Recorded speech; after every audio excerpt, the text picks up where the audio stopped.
Welcome to Women of a Certain Stage, the podcast redefining how we think about menopause.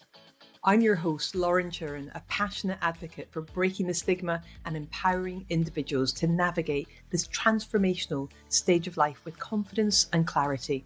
Here, we're diving into a new era of menopause support, featuring expert advice, real-life stories, and actionable insights. Whether you're curious about building your personal menopause plan or you're looking to make an impact, you're in the right place. Let's embrace the change together. I am so super excited about chatting with you today, Emma. It's been such a pleasure to work with you on the Become a Menopause Coach diploma program. But the first thing I guess everyone really wants to know is why? Why train as a menopause coach? What drove you down that pathway? I suppose for me, partly my own personal menopausal journey, which I think I'm still in it. Yes, I'm still in it. And as I found out more about that journey and started to, I read up books. I must say, the first one was Davina McCall's book, and it was like, oh my God, actually, a lot of the symptoms the things I'm experiencing, I didn't realize that was menopausal. And it just intrigued me to find out more. So what is going on?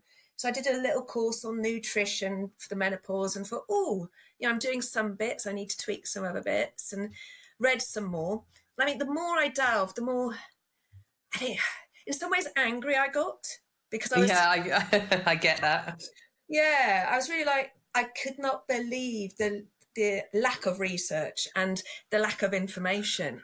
And then also my own, through the years, I realised how little we know. We're taught about our own bodies, and I was sort of like, the more I felt about it, I've got two daughters who are, my youngest is 30 now, and so they're still a little way off. But I was very much, I don't want them for this to be a big surprise for them. It's amazing, isn't it? I mean, I became, as you know, I became menopausal prematurely at 37, straight after having my son. So we say 30 is not that far off, and we say 30 is not there yet, but there are many, many people that will become menopausal for a variety of reasons in their 20s or 30s or earlier in their 40s than people expect. And I think I definitely thought that menopause was something that happened to old people. Yeah, totally. And our perception of old changes as we get more mature, I think. So yeah, I love the fact that you want to make a difference. So what you did a lot. You did a lot of reading. You did some courses. So what made you want to go and then do the diploma program? What was different about that? I suppose the difference with that was actually the way it was run, as well as the fact you had the coaching. For me, that was a big element of it. Yeah, I've been a teacher for 25 odd years and working in education. And as a leader in education, I spent a lot of time working with other teachers and I suppose using coaching skills, really. Yeah. And I've always thought that actually I'd quite like to coach. I like working with people. I like empowering people. Yeah.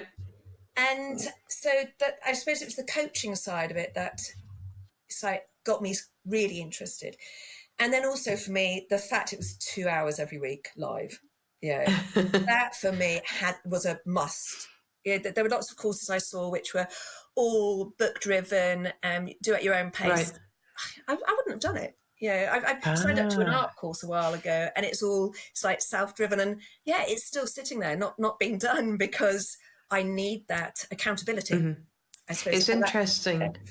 Yeah, and I think that's really interesting because I know a lot of people say to me, like, for whatever reason, if someone is in a part of the world where the time zone's maybe more of a challenge or their job can't release them for those 2 hours on a Friday afternoon, the question is always, can't they do it anyway and just watch the replays?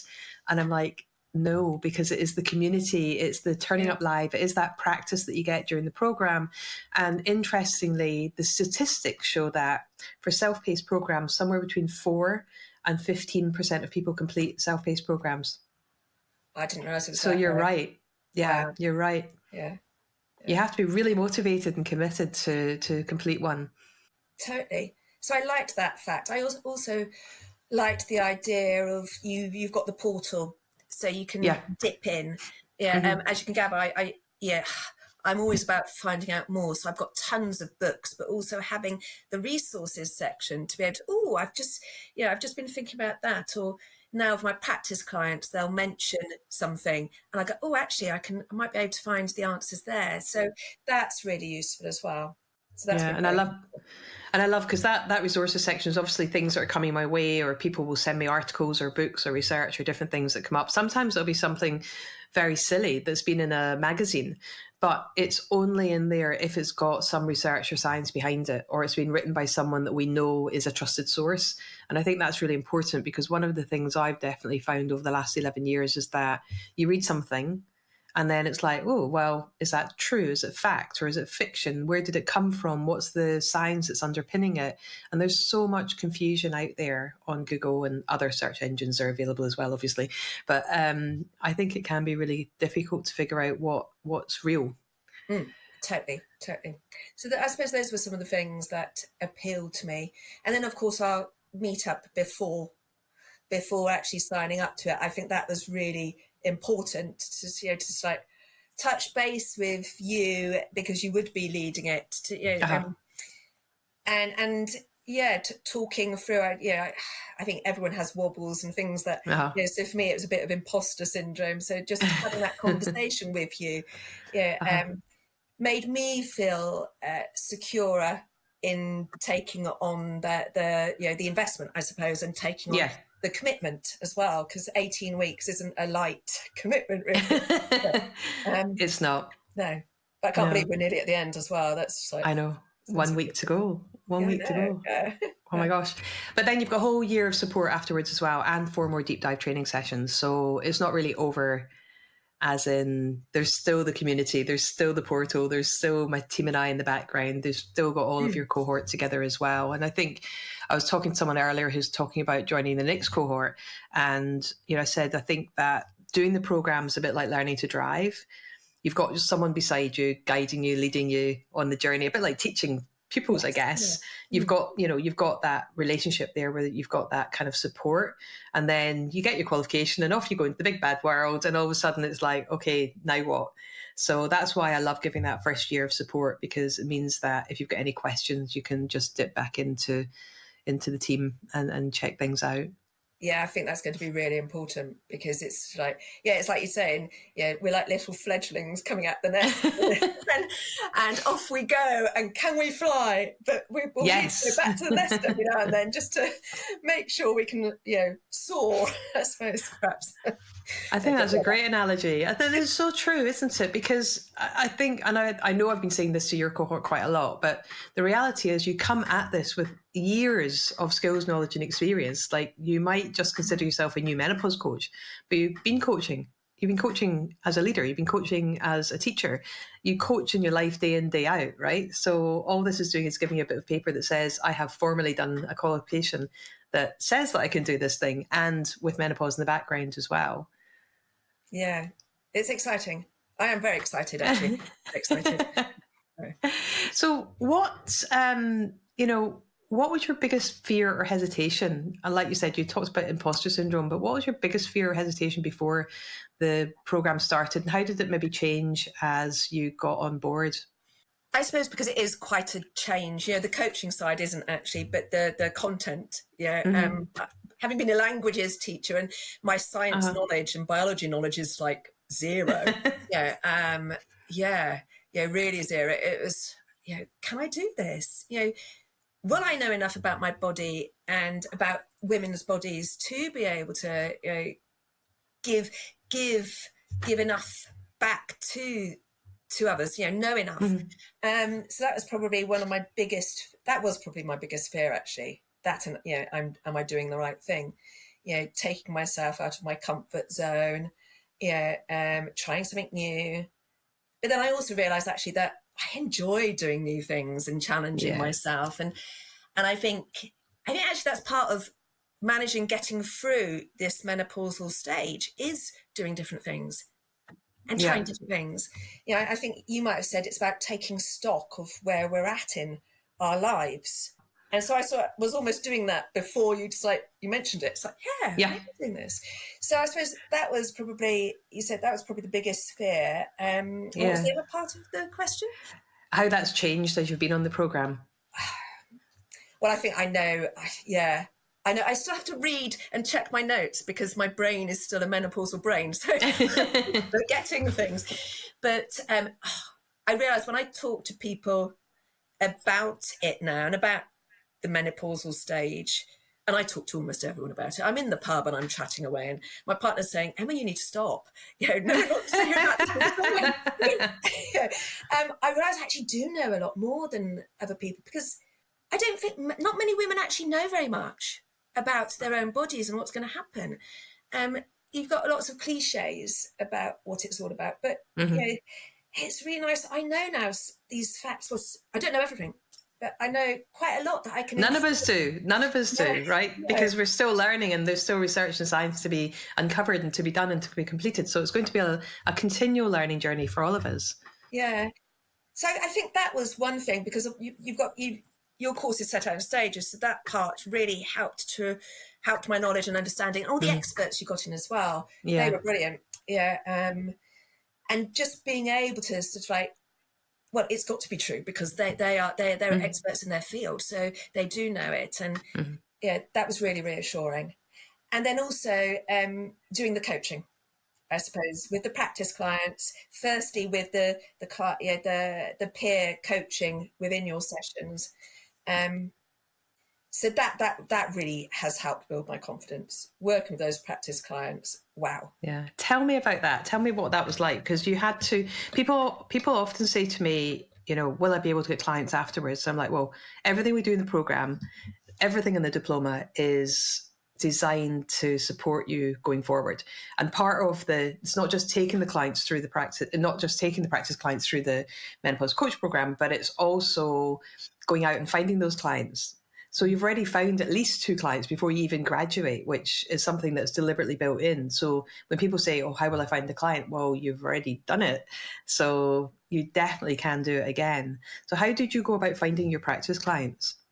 I am just on my Facebook page, actually. I just put out to all my friends and said, anyone fancy it? And I spoke to people around the area as well. And oh my God, I had about 7, 8 people. And it was unfortunate. I felt so awful having to say to some, oh, sorry, I can't. I've got mine already. I've got 2 already. And then also, I think you made a valuable point about, I didn't choose people who were close friends who asked. Yeah. Because and at the time I was like, oh, how come? Because they really could have done with the support. But actually, as I was beginning out, I think in hindsight, it was far better having people that I didn't know as well, or very well at all. Because of course, part of coaching is listening. And I love talking. I love talking, giving advice. So the listening, again, was such a challenge for me. But thankfully, some of the feedback I've got is, one woman said how good a listener I was. Oh, fantastic. I was so proud of myself. It was like, I couldn't believe it. So I was really chuffed with that. So, yeah. And working with them is, I loved it. Just the difference from the beginning to the end. And obviously the program, we follow your plan. And the difference that made to these women's lives, I did actually free practice clients. Wow. I'm lost for words really, because they and that doesn't happen very often. No, says me rather cheekily. It was just lovely. At the beginning, they were not happy in their bodies. They were feeling no self-worth. Lost. These were the words that were coming out. And at the end, I had things like, I'm feeling less lost. I'm looking forward to the future now. I'm more in control. Wow. And one person just went, Emma, it's been amazing. And it was, that just, I could see it. I didn't really need them to tell me that, because I could see it from the first meeting to the last one. It's all those little incremental changes that they're teeny tiny, aren't they? They're just small. They're not like, we're not asking anyone to do anything drastic. No. And that was really, I think that as well, it's the fact that these incremental changes can make such a difference. such big differences. Mm-hmm. Powerful. It's very powerful. Yeah. And you were very quick to start your practice clients. So I Yeah. know that, sometimes people start the practice clients after the program. Sometimes they start them after I've taken everyone through the 7 weeks of the menopause plan. But you were very keen to get on board as well.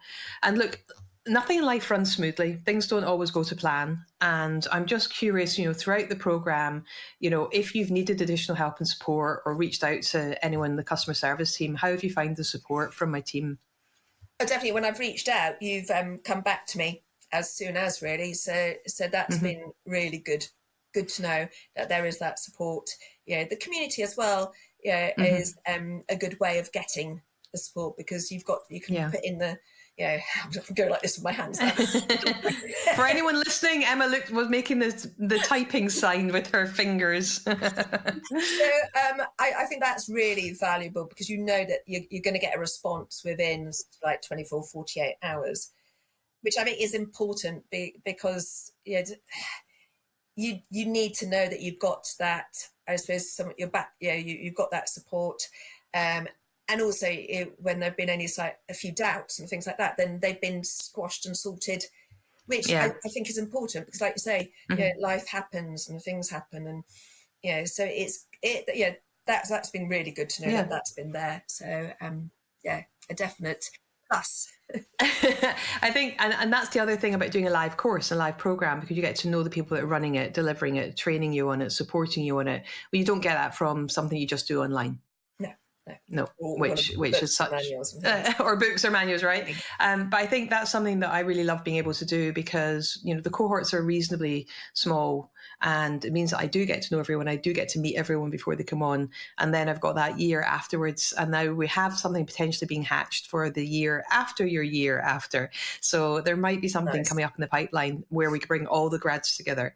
So we've trained over 500 menopause coaches, champions, and mentors now. So I think it's time. It's time to do something to bring everyone together. So I'm excited about that.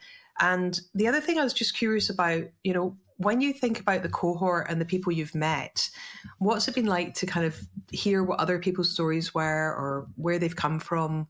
Because you've got quite a diverse cohort, I think.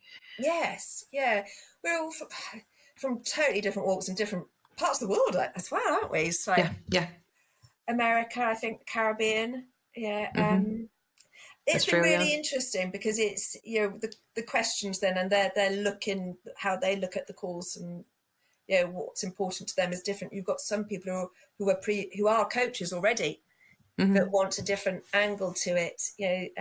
Some people are doing it in their biz, because they're part of that's part of their work.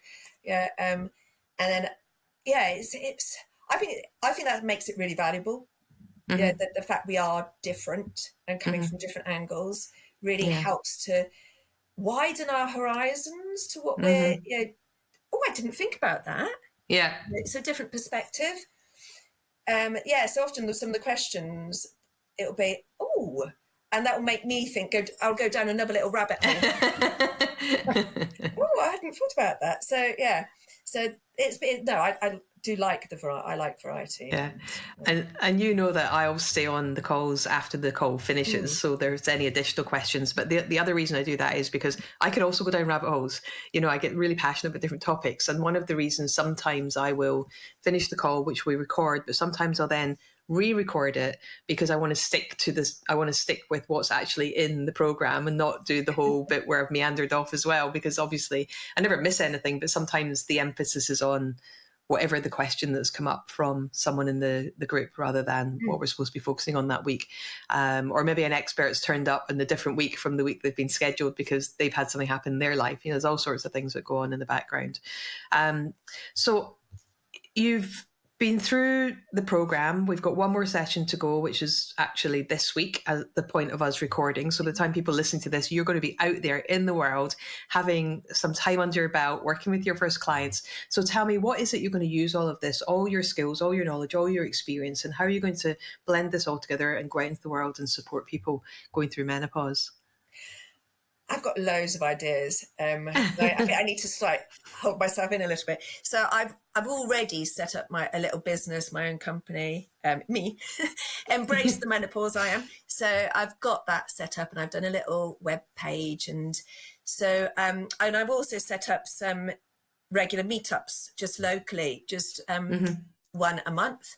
And I've only done it a couple of times so far, but they've been invaluable for working with the community, which is something that's been important to me. I think working in schools for so long, I love being close and working with the community. So that is, I'm really enjoying that, because everyone who comes along, they go away just feeling that little bit, that they're not alone. They're not imagining things, and I think that's part of what I want to get across. So so that's something I will be continuing. I want to perhaps read and do more of those, possibly even Man's one. I think that we can't forget that my poor partner, what he's had to put up with over the last few years. and we can't forget them either, or children who you have to put up with their mums going absolutely mad at times. So that's something for me. I want to, the words I keep coming back to are inspire, empower. I'd like to be able to, I don't know whether this will be a niche moving forward, but for me, my daughters being the age they are, 30 and 34 nearly, gosh, I want them to be prepared and know and have some of these, already doing some of these things that we know holistically can make a difference, and having those as habits already embased in their lives. So whereas I meet people, oh no, I'm not at that stage of menopause yet, so I don't need to. I hear that all the time. So as we said, so that's important to me. The coaching, I can't wait to get started on that. I'd like to try definitely one-to-one and groups. And then also going out into the workplace. I was just thinking about it today. Possibly starting in schools, because I know what the battles they have to fight on a daily basis.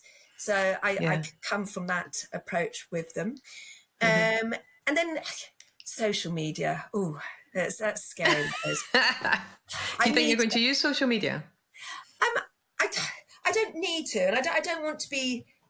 I don't want to be forced to, do my daily. I don't want it to take over my life.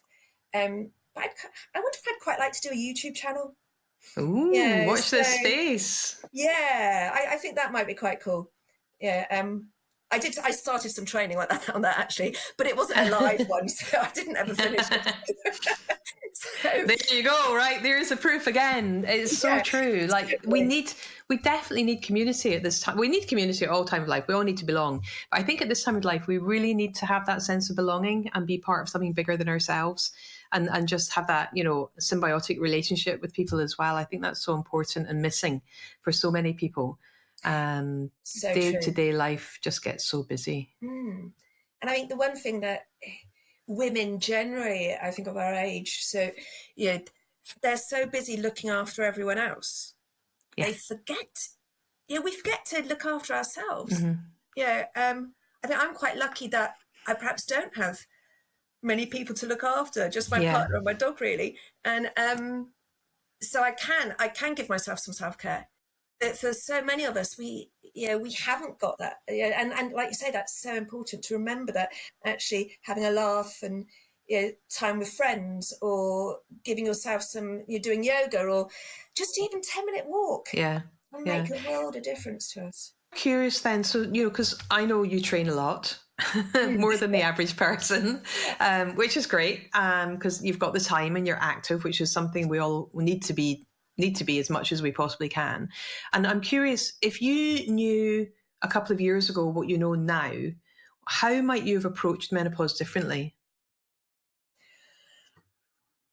I definitely, gosh, when I first was starting menopause, I was working so much.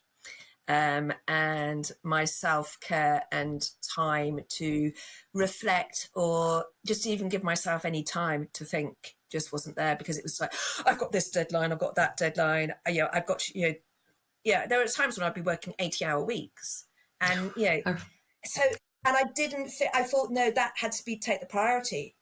My work-life balance there was just no work-life balance. Yeah. I think that would definitely be one thing I'd be looking at. The other thing, your little reset challenge. Yeah.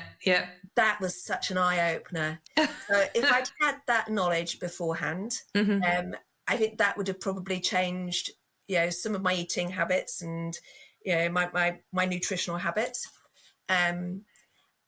And then, there was one more, but it's gone from my brain at the moment. So, but yeah, I think those would be two of the things right up there that I would focus on. It's cool though. I mean, it's cool, isn't it? It's just a shame that we're of a generation that wasn't brought up understanding what menopause is, not knowing what it was, not really being clued up on how we can support ourselves or how we can get the right help and support and get people around us to understand what's going on as well. So I love the fact that, potentially those things would have made a difference earlier on, but now that you've learned them, you've put them in place. What would you say to anybody that's maybe sitting on the fence about the programme? If they're thinking, fancy doing diploma, I'm just not sure. What would you say to them about it? I would say go for it, because even if, you don't feel you need a work change or a career change, I think that, for me, I actually did, when we did the coaching, but I actually did that as for myself, and that showed me quite a lot and made me think about where I was at and question things. Yeah. And in our busy worlds, we don't have time for that. Yeah. And then also, and that was the thing I remember, it was about, I wish I'd learnt about how my body works. Yeah. When I was still having a normal, menstrual cycle, that would have made a world of difference. And I think that part of your course as well would be so valuable for almost anyone. I'm not a scientist, and I understood what was being talked about. Phew. We pitched it right. Amazing. So look, I'm really excited about what you're going on to do, and I love you're doing a lot of stuff very similar to what I actually did, going out into the community, having a regular monthly event where people can come and just feel like they're not alone and learn, and great things come from doing things like that. I think that's a brilliant way to start. I also think the fact that you're maybe thinking about working with schools or working in education, just because, let's face it, 70 to 80% of people who work in schools are female. Yeah. And somewhere in the region of 45 to 78% of them are in that menopausal transition from peri to post. So there's a massive, massive opportunity there. And that world. So yeah, watch this space. Yes, watch this space. I can't wait to see what you do. Yay! Embrace menopause. Absolutely. I love that name. It's just so perfect and spot on. Emma, thank you so much. Is there anything I haven't asked you that you were thinking, I really want to talk about that today? No, I think you've covered everything, actually. Fantastic. Yeah, I think we've talked through quite a lot in such a short time. Fantastic. So it's been great. Thank you so much. I look forward to catching up again with you soon. Thank you. Thank you for joining me on Women of a Certain Stage. I hope today's episode inspired you to think differently about menopause and the incredible opportunities this stage of life brings. If you enjoyed this episode, please share it with 3 friends who need to hear this message. Don't forget to like, subscribe, and leave a review. It helps us reach even more people. You can connect with me on LinkedIn at Lauren Turin, or visit our website at womenofacertainstage.com to learn more about menopause coaching, inspiring events, and corporate training. Until next time, let's continue making a difference, one conversation at a time.